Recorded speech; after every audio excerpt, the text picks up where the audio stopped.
Assembly శీతాకాల సమావేశాలు రేపటి నుంచి తిరిగి ప్రారంభం కానున్నాయి.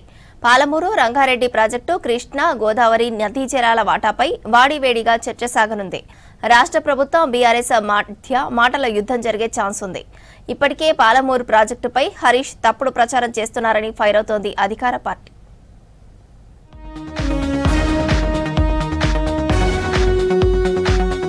రేపటి నుంచి అసెంబ్లీ సమావేశాలు తిరిగి ప్రారంభం కానున్నాయి. సభలో ముఖ్యంగా పాలమూరు రంగారెడ్డి ప్రాజెక్ట్, కృష్ణా గోదావరి నదీ జలాలపైనే చర్చ జరగనుంది.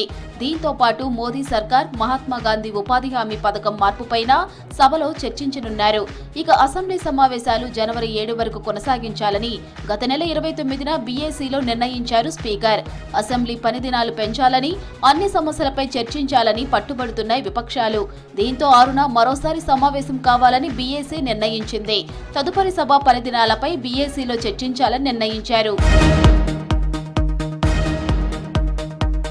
పాలమూరు రంగారెడ్డి ప్రాజెక్టును పూర్తి చేయాలంటే 80,000 కోట్లు అవసరమన్నారు మంత్రి ఉత్తమ్ కుమార్ రెడ్డి. ఈ ప్రాజెక్టుపై బీఆర్ఎస్ సర్కార్ 27,000 కోట్లు ఖర్చు చేసి 1 ఎకరాకు కూడా నీళ్లివ్వలేదని మండిపడ్డారు. ప్రజాప్రభుత్వం వచ్చాక 7,000 కోట్లు ఖర్చు చేసిందని చెప్పారు. కృష్ణా జలాలపై పవర్ పాయింట్ ప్రెజెంటేషన్ ఇచ్చారు ఉత్తమ్.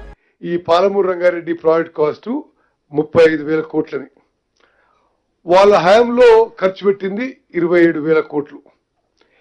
ఈరోజు పాలమూరు రంగారెడ్డి ప్రాజెక్టు పూర్తి చేయడానికి పూర్తి స్థాయిలో డిస్ట్రిబ్యూటరీ ఛానల్స్, ఆయకట్టు కాలువలు, ఆయకట్టు పనులు అంతా పూర్తి చేయడానికి మేము లెక్కలతో సాగు పెడతాం. 80,000 కోట్లు దాటుతుంది. మన ప్రభుత్వం వచ్చిన తర్వాత పాలమూరు రంగారెడ్డి ప్రాజెక్టుపై 7,000 కోట్లు ఖర్చు చేయడం జరిగింది. పాలమూరు ప్రాజెక్టుపై బీఆర్ఎస్ తప్పుడు ఆరోపణలు చేస్తోందన్నారు మంత్రి ఉత్తమ్. 7 ఏళ్ల తర్వాత పాలమూరుపై సీడబ్ల్యూసీకి డీపీఆర్ ఇచ్చారన్నారు మంత్రి. 80,000 కోట్ల ప్రాజెక్టుపై 27,000 కోట్లు ఖర్చు చేస్తే 90% పనులు పూర్తయినట్టా అని ప్రశ్నించారు. కాంగ్రెస్ ప్రభుత్వం తట్టెడు మట్టి కూడా తీయలేదని బీఆర్ఎస్ చెప్పడం సిగ్గుచేటన్నారు మంత్రి ఉత్తమ్. మరి 80,000 కోట్ల పనులకి 27,000 కోట్ల పనులు చేసి మేము 90% పనులు చేయడం అనేది ఎంత సత్యదూరమైన విషయమో యావత్ తెలంగాణ ప్రజానీకం గమనించాలి. 2015లో జియో ఇచ్చి డీటెయిల్డ్ ప్రాజెక్ట్ రిపోర్ట్ 7 ఏళ్ల తర్వాత 2022 సంవత్సరంలో సెప్టెంబర్లో 13వ తారీఖున పాలమూరు రంగారెడ్డి ప్రాజెక్టు మొదటిసారి సిడబ్ల్యూసీకి డిపిఆర్ సబ్మిట్ చేసింది.